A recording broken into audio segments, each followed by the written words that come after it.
Hi, everybody. Welcome to day 8 of Treasure Trovember.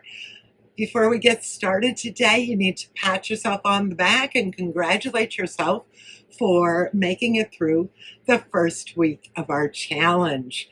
So, congratulations. I am thrilled that you are here. I'm thrilled that you have stuck with this challenge so far.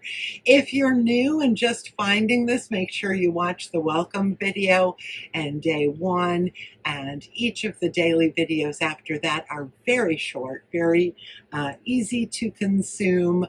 Watch the video, do the prompt, don't overthink it, and then come back the next day.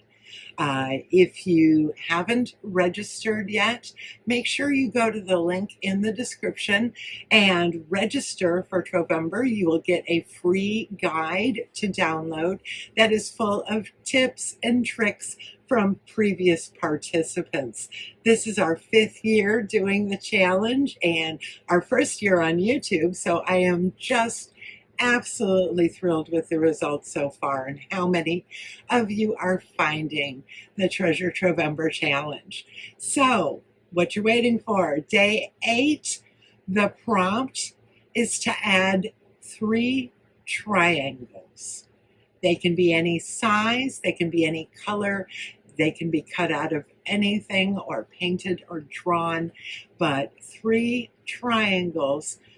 Add those to your collage today and then come back tomorrow for day 9. Thanks for being here.